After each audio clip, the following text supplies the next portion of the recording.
Hello, Dr. Brad Hulsebus here, and welcome to another edition of Ask the Chiropractor. Ask the Chiropractor is my little podcast that I do when someone has a question about chiropractic or chiropractic care. I try to answer. I'm a chiropractor here in Rockford, Illinois. I'm a proud graduate of Palmer College of Chiropractic, and I'm happy to be the team chiropractor of the Rockford Ice Hogs. Let's dive into it.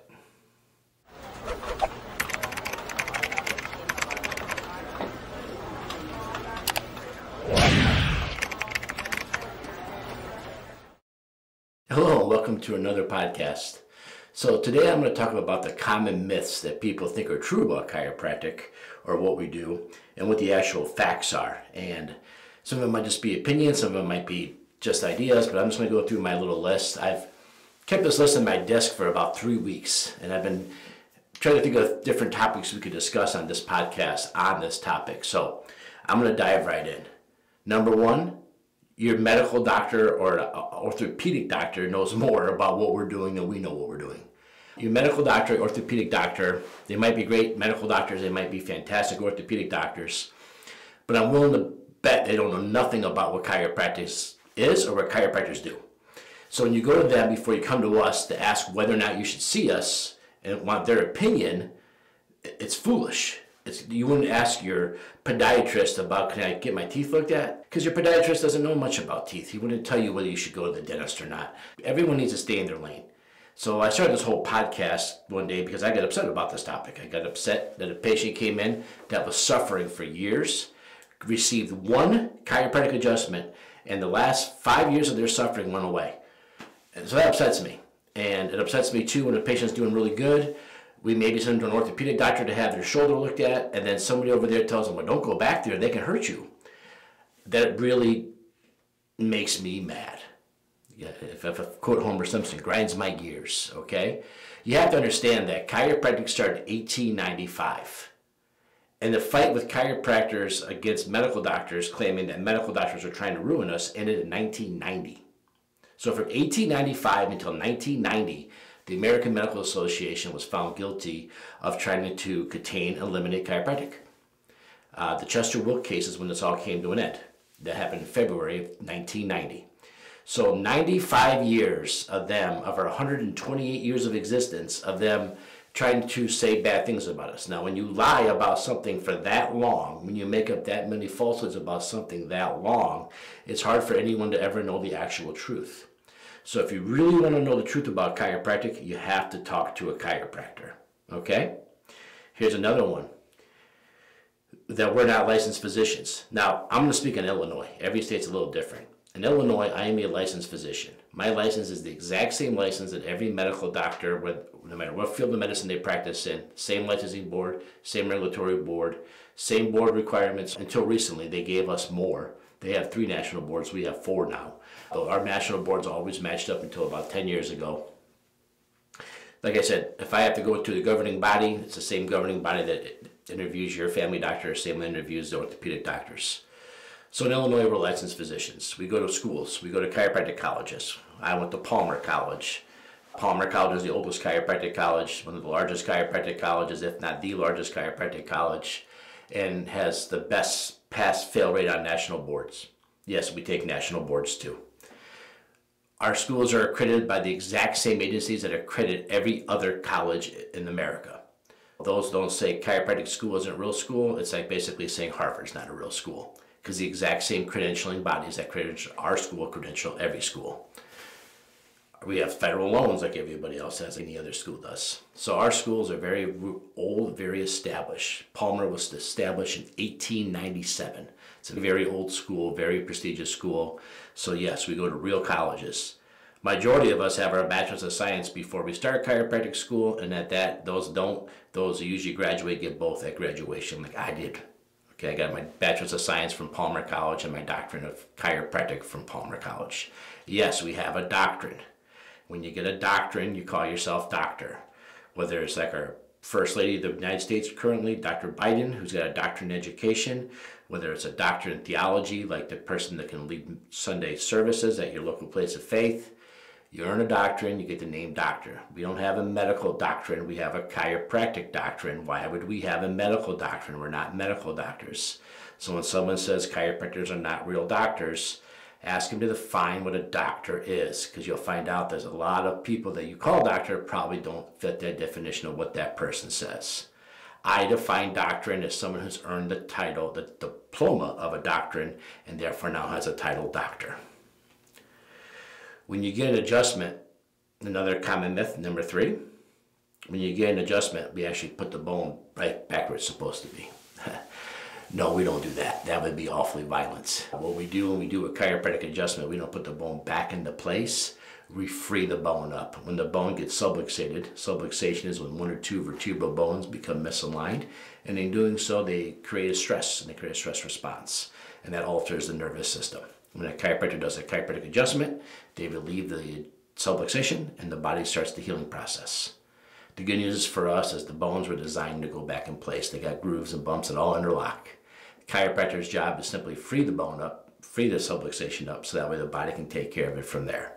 So people come in and like, how long will you hold this in place for? We don't really push it back in. I tell most of my patients, if you took an x-ray of you before the adjustment, an x-ray immediately following the adjustment, you might be disappointed. You'll feel great, but you might be disappointed. Even though it feels like sometimes like we shook the room when we adjust you, it's not really moving that much, it's just getting freed. We're freeing the bone so the body can put it back where it needs to be. Chiropractor's job is just to unlock the body's potential. Let's get in there, find something that's stuck and locked, unlock it and let the body take care of itself. We have an old saying, nature needs no help, just no interference. On that same topic, number 4, I can crack my own back. I don't need to come see you. I've never needed to see a chiropractor. I can still get my own back. Or worse than that, when they come in and say, I just can't get this one like you do it all the time. Can you take a look at it for me? Usually by that time, you've got everything so locked up and so jammed up, it's going to take us a week or 2 to fix you. Because what happens is you're really not doing what we do at all. We find the one that's stuck through motion palpation, meaning that we use our hands, we feel your spine, we find the one that's not moving. There's the ones above and below that move extra, right? We find the one that's not moving, the one that locks into place. This is why we go to school for 10 trimesters or 3 1/3 year on top of the 4-year diploma we get before we come in. So you're looking at almost 8.5 years, and that's 30 hours a trimester at chiropractic school, right? My daughter's at University of Iowa. She's taking 15 hours a semester. We do 30 some hours a trimester. So we're getting 90 hours a year in. So it's 3 1/3 year, but it's at the real speed, it might be a lot longer. But no, you can't just lay on a couch and twist and have your hip make a noise and say, I just couldn't quite get it like you did. Could you take a look at it for me? Because what happens is we find the one that's stuck through motion palpation. We free that one. But when you start grabbing chairs and twisting yourself or having crank on your leg or grabbing a door frame and trying to twist, the one that's stuck is only getting more stuck. It's only getting more and more fixated. The ones above that one and below that one finally have to give, because something has to give. And those ones give. When they give, there's a little bit of an endorphin release. And so people think, oh, I feel better now. But they find that they go from doing that from 1 day to twice a day to 4 times a day to 8 times a day to every hour. Then they come see us. Man, I just can't get that one like I used to. Could you get it for me? Man, by the time you see us and you've been doing that, that one is so stuck, it's so locked up, it's so jammed. Then you look at us, you didn't get it very good. That's, you screwed it up pretty good first before you got in here. You got to give me a break. Just because something feels good doesn't mean it's good for you. I always say take tequila. It might feel good going down, but we all know it ain't good for us. Or take a big bowl of pasta or take a thing of ice cream. Man, that feels so good when we're eating it. But we know it's not good for us. We know we're going to pay the price for that later. When you try to get your own back, you're going to pay the price for that later. Okay, it might feel good at the time, but you're really causing a bigger issue. If you're feeling that needs to get done, you need to see a chiropractor. That's an alert. So don't try to crack your own back. Go see a chiropractor and get a chiropractic adjustment. Get that fixed. Don't get that more and more stuck. All right? Oh, one last thing. The science thing. Chiropractic's unscientific. I love it when I hear that. I love it when someone says, I'd see a chiropractor, but I want to go with the medical doctor. There's more science behind that. Man, that makes me laugh. That really cracks me up. So let me tell you the medical approach, okay? First, go into lower back pain, they give you NSAIDs, non-steroidal anti-inflammatory drugs. Can someone show me the research paper that shows that non-steroidal anti-inflammatory drugs are good for someone with chronic lower back pain? Because I can provide you the research paper that shows using non-steroidal anti-inflammatory drugs will give you lower back pain. I can give you the research paper that shows giving you non-steroidal anti-inflammatory drugs, NSAIDs, can give you headaches. This research is old. It's been around for a couple decades. We know for a fact it does. So the first approach, you go when you get NSAIDs that we know create chronic lower back pain and headache. If that doesn't work, which I'm not going to bet it does work, but if that doesn't work, don't worry, we can probably do a physical therapy. Now, you've heard me on many of these podcasts, and if you haven't, go back and listen. We now know that the muscles around the spine are called stabilization muscles. These muscles are very different than skeletal muscles if you look at them under a microscope. If you look in my dissection lab, they look the exact same as skeletal muscle. If you look at them under a microscope, they look totally different. They have no goggly tendon organs, which helps you move your muscles around. These muscles only move by neurological reflex, so they have so many more neurological spindles together. And if you're not going to a state-of-the-art physical therapist that keeps up on their research, that keeps up on their science, and you go get PT on this, and they're going to totally miss that mark about the stabilization muscles. If they're using a book that's more than 10 years old to do your lower back exercises, to do your lower back PT, good luck. Probably not going to work. Again, we look at the science, we look at the fact that the stabilization muscles are the key. But don't worry, if PT doesn't work, we'll give you a cortisone shot. We'll go in there and give that shot in your lower back, help that lower back pain. Can someone show me the research paper that shows it's okay to give a cortisone shot to the lower back? I know the FDA doesn't approve it. I know the manufacturer of the shot doesn't recommend anywhere near the spine. So why would you give someone a shot that the FDA doesn't approve, that's near the spine, that the manufacturer said not to, and then call the chiropractor unscientific? You can have your science, but you got to follow it. You can't just have it. You have to actually follow the science, right? If we know NSAIDs aren't the right thing to do, we know most of the physical therapy fails, and we know the cortisone shots are the wrong thing to do, and now you're going to let the same person seeing this whole time now operate on your back? They just gave you 3 things in a row that don't work. Now, is there a science that shows that chiropractic is the best? Of course there is. Of course there is. It's been proven over and over again. Science just keeps coming out every week. There's nothing more proven for lower back pain than chiropractic. They call it spinal manipulative therapy. They call it motion exercises. Whatever they want to call it in the research paper, it's fine, but it's chiropractic. The North American Spinal Society said they recommend spinal manipulation therapy over anything else. And there's not even a chiropractor on the North American Spinal Society. There's not one chiropractor on it. And they're telling you that's the best thing you can do. So these are just myths that just drive me nuts. Now, I'll try to put as many of these links that I just quoted as I can.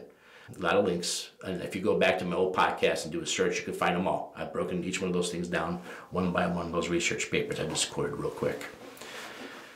So there you have it. Those are some of the most common things I hear about chiropractic. That's not true. That's just not factual. And as a chiropractor, we all get tired of listening to it. We get tired of hearing it. Number one, your medical doctor should tell you whether they should come to us or not. They know more about what we do than we do. Myth.